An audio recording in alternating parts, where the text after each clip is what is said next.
All right, ladies and gentlemen, welcome to episode 2 of the Diary of an Indie Game Dev series. I'm actually redoing this episode from yesterday.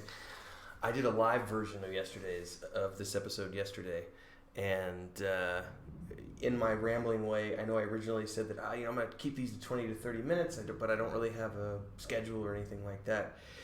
And after I ramblingly went on and answered questions and everything else, it turned out to be, an hour and 15 minutes. And I think that that's a little too long for what I've got planned for these. So I'm just going to redo this. And instead of doing it live, I'm just going to pre-record it and have it be a quickie episode. Because an hour and 15 minutes is too long. I don't have a problem doing that if I'm just going to be doing live streams, but what my intention was to record that and have that become the episode, but I can't have the episodes be an hour and a half long, hour and 15 minutes long, so we're just going to re-record this. So today's episode is all about bootstrapping. And before I get into bootstrapping, I want to kind of give you guys a background, really what we're talking about here. Bootstrapping in this case is something where we're discussing any way that you can build your business for the least amount of money possible and to be as frugal as you can with your money. I do not need my glasses when I'm talking to folks. When we're talking about, budget and expenses and finances and studio space and so on and so forth, there's a really good article which I linked in Discord the other day. I'm actually going to pull it up right now. We were in the Saga discussions. Oh, I may have gotten rid of it. It's a Polygon article. Let's see if I can find it just by going back. Yeah. So I'll link this in the blog post that comes with this associated video. But it's an article from December of 2017, so about a year and a half ago. It's called the Indie Developer Road Trip. And they basically sent a reporter out on a road trip to visit various independent developers all around the United States. And there were some really good information and just some good examples of the different ways that companies are choosing to bootstrap their companies into existence. So for example, you've got a lot of people who have quit their day jobs, they've saved up money, and they have then taken off for anywhere from 2 to 4 years, and they're using the money that they saved up in the bank to cover their own cost of living while they're going through development. And you've got a case of like these 3 guys who rented a house together. You've got a case of a guy who went out in the middle of nowhere in Texas and just got a tiny little 84 square foot shack basically, where he's developing a one-man game, and he's just hunkered down, keeping his costs as low as possible. And they actually talk about, he picked that place specifically because he has no affinity to the location. He's just literally there to build the game for as cheap as possible, get it done, and then he's gone. So that's really what we're talking about when we are discussing bootstrapping as it relates to this episode, is figuring out where you can go to put your game studio and or where you're going to work from while you're building your game. Now, in our case, we chose Austin, Texas, which is not it is not the most economic of places to build a game studio. We initially chose there because at the time that we were researching LLCs, they had a very decent tax program set up for game studios and entertainment studios. And so we wanted to take advantage of that, but by the time we got our LLC there and formed up and everything else, they got rid of it, and it went significantly down to an amount that just wasn't even worth us pursuing it. We also had looked at Montreal, Canada, and Mexico City, which is where I live at the moment.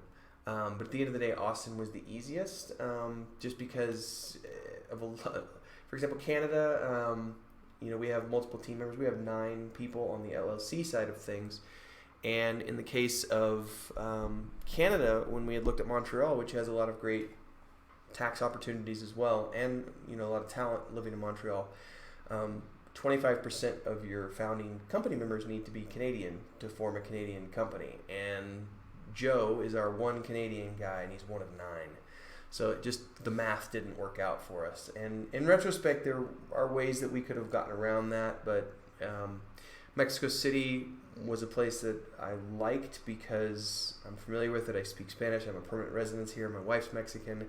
There's a good hub of developers here in Mexico City, and the labor is a fraction of the cost it is in the United States. And we still will be working with contractors down here. But forming a company here is a little more complicated. In the United States, you can go to the Secretary of State's website, plug in the name of your LLC, and as long as no one else has taken it, it's yours. It's literally that simple. It's something you can do in 15 minutes. Cost you, I don't even remember at this point, $75, $100, something like that. Depends on the state, but it's that simple. And here in Mexico, you've got everything has to go through lawyers, and everything also has to go through notaries. And it's not like the U.S. where you can just go to a bank and have somebody notarize something. Here, notaries have offices, and they are every bit as legal as a lawyer or an attorney. So when you're starting to deal with, forming a company, it was going to be months of time to run everything through the lawyers and then run everything through the notaries and get everything firmed up. And we said, at the end of the day, it was just easier to do it in Austin. Austin also worked for us at the time because our lead programmer and CTO, Dr. Bobby Thompson, has family there. And I can't remember exactly how it worked, but I think he was already going there. He had just gotten back from South Africa, finishing up his doctorate there. And I think he was already on the way back to Austin because that's where all his family's from. And so just for a variety of reasons, it worked out better for us that way. But it is not the most economic place to live, which is why I don't live there. Bobby is the only person that lives there, and the reason is because that's where his family's located. And he ended up getting a day job with Portalarium, working on Shroud of the Avatar, after working on our project for like a year and a half. Might have been longer. I think it was like a year and a half, and this was a demo that got him in the door there, and that just gave him more reasons to stay. Whereas the rest of our team is spread out around the world. We've got Joe's in Canada, Elo is in Belgium, Mikhail is in Bulgaria, Andrew's in Australia, and then the rest of our team is spread out across the United States, and I live in Mexico City. Now, I was in Mexico before we formed up the company. I was based out of Cancun since the end of 2010. And before that, I was based out of Sofia, Bulgaria for about 2.5 years, since January of 2008, basically. And during my time running a travel blog, I just basically became accustomed to the lifestyle of being a digital nomad and just going different places around the world, living in cities that were far more affordable than the United States. And that became the strategy. If you've ever, the people who are watching this video probably have never been to any of my presentations, but my wife and I have done a lot of speaking engagements within the travel industry, specifically related to brand building and digital marketing. And one of the major strategies that we've always pushed is similar to what you'll find a lot of other digital nomads talking about, which is find a place that's cheaper than your home city or your home country and hunker down and build your business there. A lot of people use Eastern Asia, especially like Sri Lanka, looking at Thailand as well. There's a lot of people who choose that part of the world because it is very cheap, but Latin America also works. The thing that's really nice about Latin America is even before I had permanent residency and before I got married and all this other stuff, you can come to Mexico for 6 months without a visa. So you can literally just come on a passport, go home for a week, come back again, get another 6-month stamp. It's very easy. They don't really care. They just want people here spending money because it's tourism. So it's fairly easy to go to these different countries and use a far less expensive infrastructure than what is in the United States or Canada. Healthcare is also the big thing. It's basically, the United States is the only country in the world where they charge you a fortune for healthcare. Everywhere else is pretty much universal, some sort of universal or social healthcare system. So, for example, here in Mexico, if I paid for it out of pocket, I have IMSS, which is a very good health system. And if I pay for it out of pocket, it's about $400 a year for my age. I'm 39. I don't have any health issues. And then the older you get, it gets a little bit more. But it's about $400 a year. That's unlimited visits, unlimited medication, unlimited everything. Dental work, eye care, just everything. But I do get it through my wife's work, so her taxes pay for it, so I'm covered under that, so I don't actually have to pay anything out of pocket. But $400 a year for unlimited, healthcare is a fraction of what it costs in the United States. So I always like to give people this example of why I don't live in Austin. And the reason is that this is the quickest and easiest way to explain it to you. So I live downtown Mexico City, 2 blocks, if that, from the American Embassy, by Avenida Reforma and the Angel de Independencia. I'm 15 minutes on foot from the largest park in the Western Hemisphere, Parque Chapultepec. It's a great place to live, downtown Mexico City. I'm 30 minutes from the airport. I can get in an Uber, be at the airport in 30 to 45 minutes depending on traffic, and that Uber ride is going to cost me $6 to $8.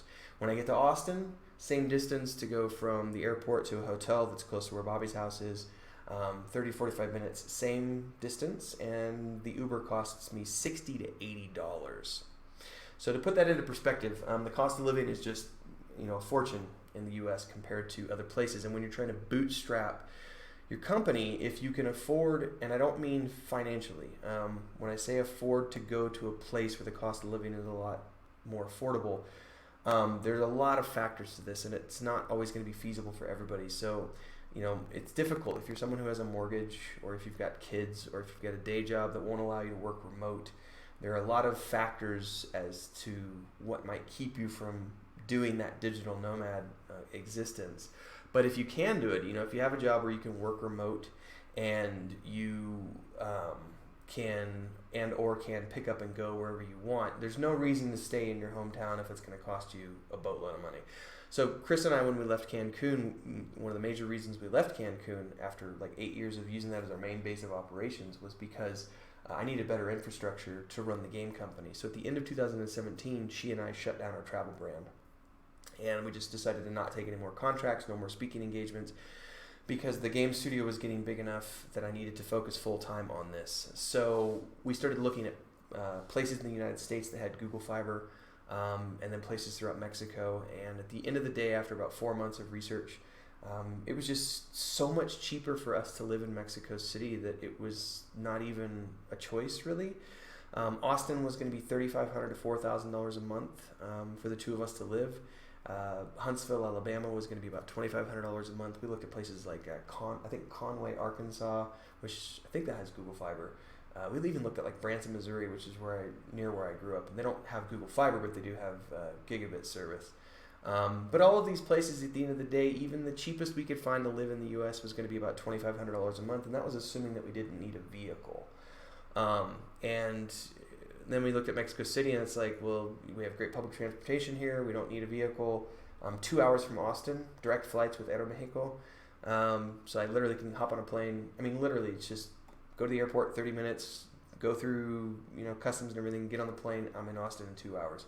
At most, it's like a 4-hour trip with with customs and immigration and everything else on both sides of the border. But it's a 4-hour trip, and I'm in Austin, so it's very easy for me to get up there.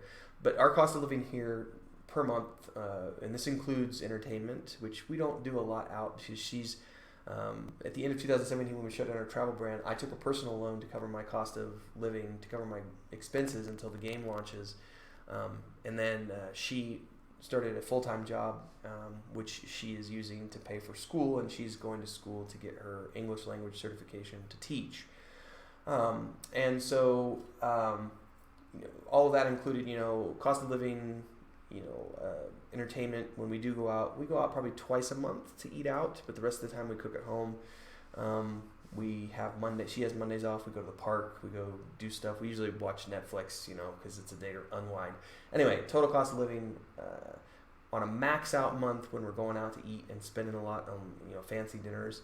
We might spend $1,500 a month, but the month-to-month stuff is usually like $1,200 a month. That's total cost of living, all entertainment included, versus the $3,500, $4,500 that we would need to live in a place like Austin, or $2,500 to $3,000 a month that we would need to live in other places like Alabama or Missouri, or even Utah, other places. When I used to live in Colorado at the end of 2007 was when I left. It was still at the time, 2 people, it was $3,500 a month. And Colorado has gone up a lot since then, but that was also including a vehicle payment and stuff. And that's something else to consider when you're bootstrapping is, if you don't have kids and you're not tied down to a mortgage, and you're just renting, there is no reason for you to stay wherever it is that you're staying, because it's going to, I guarantee you, it's going to cost you twice as much, if not 3 times as much, as what it will cost you to live in a place like Mexico City. And there's this stigma from the uneducated who don't understand this, who think that everywhere outside of the United States and Canada is third world, and that's not true. The developing world, as a general rule, every major city on the planet has the best healthcare you can find. Is going to be equivalent to anywhere else in the world. You're going to have an international airport that can get you anywhere you need to be. And you're also going to have good internet, and that's going to be something that's mandatory if you're working remote. So it's, you can pick your place. You're not going to want to live in somewhere like London or Rome or Paris or New York or, LA, but you can easily pick somewhere, like Mexico City as an example, which even though it's a major city, you can spend a fortune here if you want to live like a rock star, but you can also find a place like we have. I mean, it's a small place, but it's comfortable, fully furnished. We didn't have to pay for any of the furniture, literally. Just move in with your laptops and your gear and your clothes, and you're good to go. So, spending $1,200 a month to $1,500 a month on your total cost of living versus needing $3,500 a month or more in the United States, that allows the money to go along a lot further. So from a bootstrapping aspect, it's just financially it makes more sense. I mean, if you take the $3,000 a month that we're saving and extrapolate that out over a 2-year period of time, that's literally someone's salary for 2 years. So I would much rather put that money into the company and have that money paying the salary of an engineer to build the game than to cover my own cost of living, because I literally have the exact same amenities here that I would have in a place like Austin. I have unlimited internet. I have, airports 30 minutes away. I have great healthcare, which is free basically. And it's a great place to live. And I have like 500 restaurants up my front door.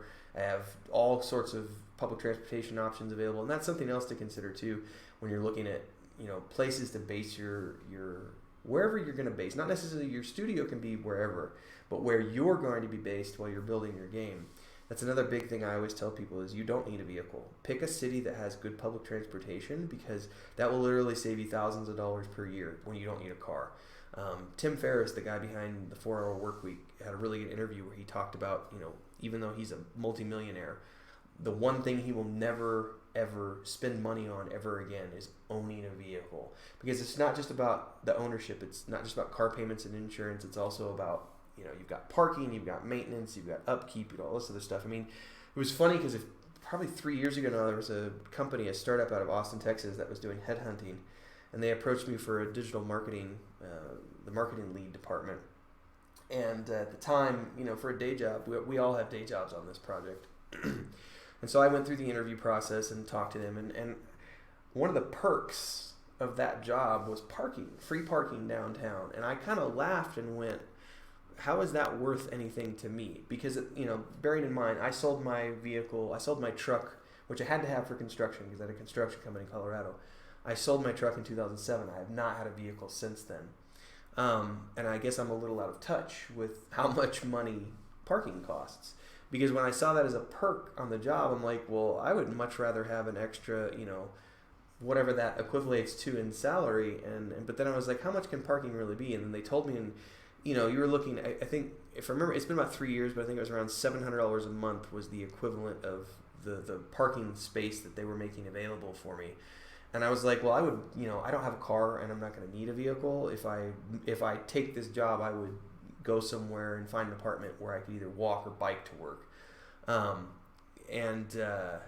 I'd like that in salary instead, because it's like, that's $700 a month. And, if you're offering that as a perk, I'll just take that as a raw salary. But that just blew my mind. That's just one of those things where $700 a month for frickin' parking. And when you start to look at all of these little things that big cities like that charge you for, find a place that's got good public transportation and a low cost of living and hunker down. So this does not only apply to the game development industry, by the way. Having just spent the last decade working in the travel industry, the travel blogging industry in particular, and travel photographers, etc., there's a huge, I can't even get into it right now, but basically, these days, probably half, if not more, of the people who are doing this full-time are people who sold their house, sold their cars, and put $150,000, $200,000 in savings, and then just took off. And it's going to take them, as a general rule, it takes everyone about 2 to 3 years to build up a big enough audience on social media to start generating interest from sponsors and or tourism boards, hotels, travel companies, so on and so forth, to be able to, to be willing to start paying you for gigs. But in the meantime, you can be living in these places where you're only spending, $1,500 a month at most, plus whatever your travel expenses are for a couple of people.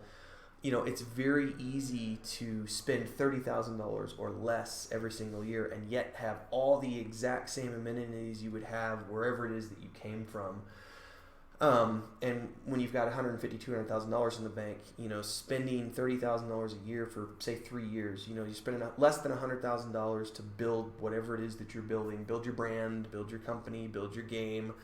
And that's people who are traveling full time. If you don't have travel expenses, you're not going to need $30,000. The place that Chris and I have here, my wife and I, it's a small 1-bedroom, but you don't need much more than that, even for a couple. And there's the article from Polygon. I mean, there's some good examples of small teams of people, like 4 or 5 people who have gotten together and gotten a house. And that's something you can actually look at doing, getting like a 2 or 3 year lease on a product or on a project, and just hunkering down for those 3 years and splitting costs between 4 or 5 people. But it's not easy. First and foremost, you better like the people you're going to be living with, because it's not just a matter of working with them. You're also going to be living with them in a 4 or 5 year period of time. That's a stretch. And some of these projects only take like 3 years because they're building scroller games and stuff. But when you're talking about an MMORPG, it's not a 3 year project. It's a 6 to 8 year project. So there's lots of different ways to go about it. So we chose remote. We don't have a studio. The reasons for that are all financial related. We're going to have an entire episode dedicated to the pros and cons of working remote, pros and cons of a studio. Big thing for us has always been money, because we went into this with nothing. So it was literally just skin of our teeth, make it happen. And we have, and thankfully we have. We've been able to pull that off. But it's through sheer tenacity, if nothing else. But it does help not needing tens of thousands of dollars every single year to pay for rent on a piece of property. So that being said, when you're looking at bootstrapping, there's a lot of different angles you need to look at. I would always tell people, first and foremost, pick a city that has a very low cost of living, yet has all of the amenities that you're going to need to run your business. Big thing's going to be internet and an international airport. Those 2 things are huge. And that's pretty much every single major city on the planet, pretty much. I'm sure there are exceptions to that, but even when I started doing the whole travel full-time thing back in like 2008, that was still, at the time, it was called location independence. It wasn't even called digital nomads. It was location independence. And even back then, the internet wasn't great, but it was readily available. But now we've got, 3G, 4G, you've got 5G coming out. You've got unlimited data plans with almost every carrier in the world. You've got great internet connections in almost every city. It's not always going to be Google Fiber standards, but Eastern Europe, for example, Eastern Europe, Latin America, they're all going to have 100 megabyte, 200 megabyte connections. Like what I have here at the house is a 200 up, 200 down. They don't have Google Fiber here, but for residential, this is the best you can get for residential properties at 200 up, 200 down. Way more than you're ever going to need for any sort of work-related projects. Streaming fidelity, you start to not really notice anything past like a 20 or 30 megabyte upload. But for project files is the big thing, because especially when you're dealing with building an MMORPG, we're often dealing with, patches and uploads that are, 5, 10 megabytes.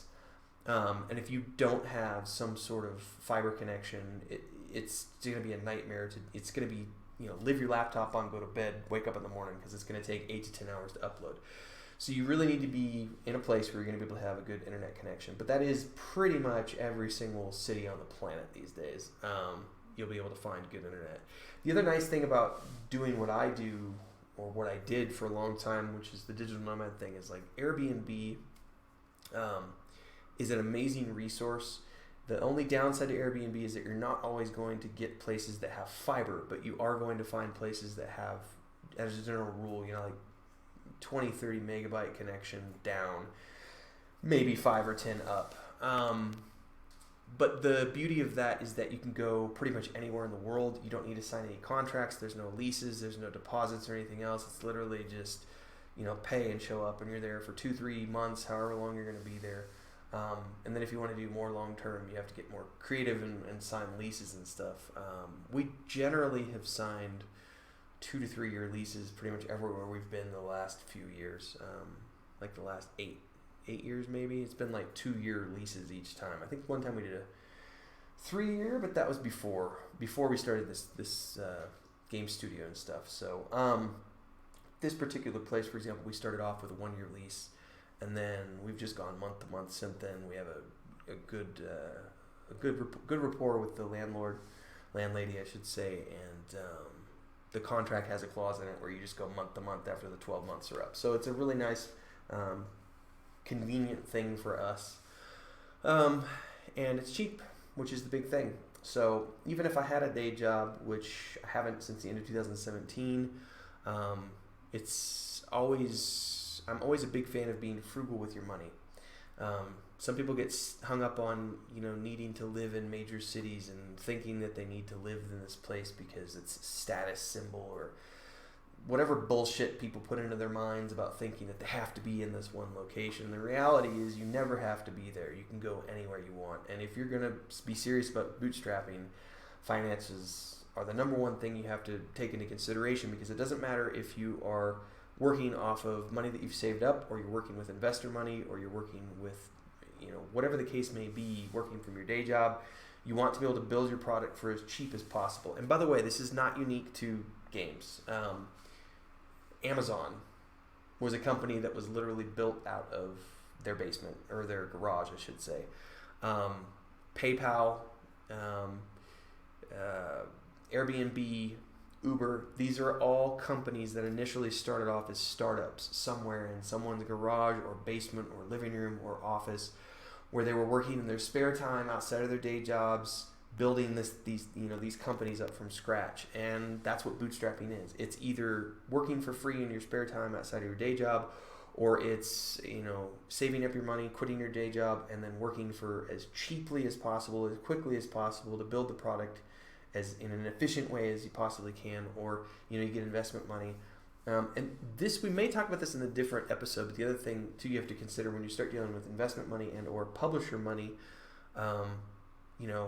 there's this mythology that people think that they need $100,000, $150,000 salary, and the reality is that when an investor looks at that or a publisher looks at that, they're going to laugh and say, you're a startup. No startup should be generating salaries of $100,000 a year until they have a launched product. And the number they're typically going to want to point you towards is like $50,000 a year is going to be like the cap. Maybe $75,000 a year if you're in a place like San Francisco or something. But for the most part, they're going to try to cap you at like $50,000 a year and tell you, that's as much as you're going to be allowed to take for yourself until you launch this product, because we want the money going towards creating the product, not paying you a nice cushy salary. So bootstrapping and building a startup is not about having a dream salary and a dream job. It's about building your way to the dream job that you want. So in our case, we're all, the 9 of us who are here as partners, we all have that risk versus reward scenario going, because we are working for free on this project. Everybody has day jobs with the exception of me. I do not have a day job, but I took a personal loan at the end of 2017. I do have one project that I work on which generates some money per month, and that is for a couple of friends of mine who run a travel publication. I still keep my feet in that industry a little bit, just my toes dipped in. They have a little travel magazine called Hidden Compass that they launched about 1.5 years ago. So I'm helping them with the marketing, and I'm managing all the social media. That's actually, I'm going to be in Paris in September, working with them for 2 weeks, doing on-site photography and videography. So I still, that helps out, but for the most part, my wife's income goes to pay for her school, and then my my loan pays for my cost of living while I am working on the rest of this project. And we're still a couple few years away from launch. Wink, wink. Maybe I have something in my eye here. So I mean, it's being an entrepreneur and being in a startup and being willing to bootstrap means sacrificing. And there's a lot of different ways that you're going to have to sacrifice.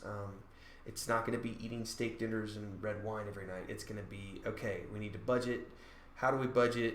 You don't want to, work yourself and kill yourself, but you also want to make sure that, you're not splurging on things. So it's about, there's a quote out there, I think it's, entrepreneurs are the people who are willing to do the things that no one else will do so that they can live a life that no one else can live. And that's kind of an exaggerated version of it, but the reality is that bootstrapping means you have to be willing to put your head down and do things for as little as possible, to spend the least amount of money as possible to get your product out the door. And then once you've reached that threshold of publication, that's when you can, breathe a sigh of relief and start generating actual revenue and take a salary and some other things and start worrying about growing the company. So, Bootstrapping 101, I'm at 31 minutes right now, so we're going to go ahead and wrap this up so that I don't do another hour and a half rambling episode.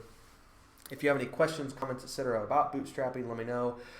I've probably not covered everything, but hopefully I've given you guys a little bit of insight into what it means to bootstrap, what we've done for bootstrapping, some strategies that you can use, whether it's for video games or something else. There's lots of different ways that you can bootstrap for different projects and different niches.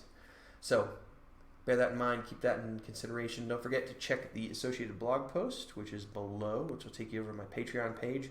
In the meantime, stay tuned. We're going to have another episode next week. We've got 3 more episodes planned, which are engineers and what you really need to build your prototype,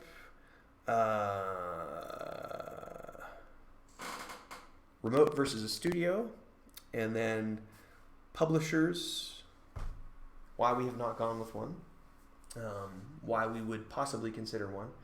But we'll go into publishing, investors, so on and so forth. We're also going to get into trademarks in another episode. So I've got at least half a dozen episodes planned. It might go as far as 10, and then we're going to see how things are going. And if people still appreciate this series and want more of this series, then I will keep going. But in the meantime, it's just going to be a limited run for now, probably 8 or 10 episodes, and then we'll see where things go from there. So stick around, stay tuned. Thanks for your support. Don't forget to check out the blog post, and if you find other ways that you would like to support me via Patreon, lots of different levels there.